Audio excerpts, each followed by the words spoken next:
네, 오늘은 종횡무진 전 세계를 누비고 있는 젤렌스키 우크라이나 대통령 얘기를 좀 풀어보겠습니다. 말 그대로 정말 종횡무진하고 있습니다. 광폭행보라는 얘기도 나오고요.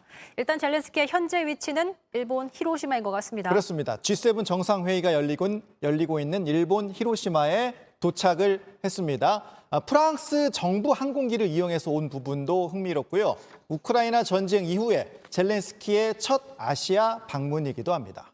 역시나 이제 젤렌스키 대통령의 목적은 지원을 호소하는 자리가 될 것으로 보여요. 그렇습니다. 온라인 참가가 예정이 돼 있었는데 일본 정부는 젤렌스키 대통령이 대면으로 참가하고 싶다는 강한 희망을 표명해 왔다. G7 정상과 젤렌스키 대통령이 우크라이나에 대한 세션을 개최하기로 했다고 설명했습니다. 며칠 전에 부인 젤렌스카 여사가 한국에 와서 윤석열 대통령 만났었잖아요. 네. 역시 G7 정상회의 참가 중인 윤 대통령과 젤렌스키의 만남이 성사될지에도 관심이 쏠립니다. 대통령실은 일단 지금 말씀드릴 수 있는 단계에 이른 건 없다 이렇게 밝혔습니다. 단독 회동이 아니더라도 만찬이나 회의장에서 짧은 대화 정도는 나눌 수 있지 않을까 일단 예상은 됩니다. 그 부분도 사실 많은 관심이 모아지고 있는 상황이고요. 네. 자, 키워드에서 보니까 종횡무진. 그러니까 젤렌스키가 우크라이나에 이제 일본에서 바로 온 것이 아니라 또 다른 데 들렸던 것 같습니다. 그렇습니다. 사우디아라비아에서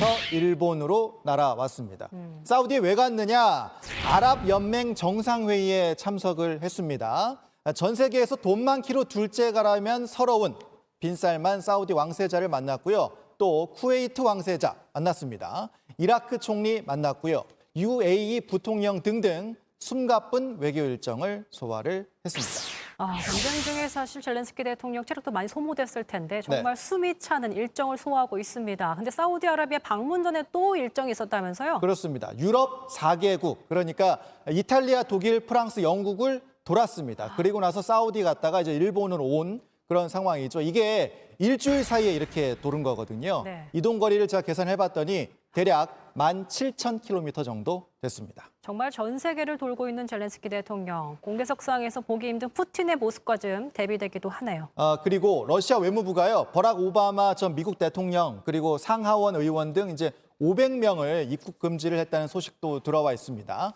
미국의 추가 경제 제재에 대한 보복 조치로 보이는데 오바마가 러시아에 갈 일이 과연 있는가 이런 생각도 듭니다.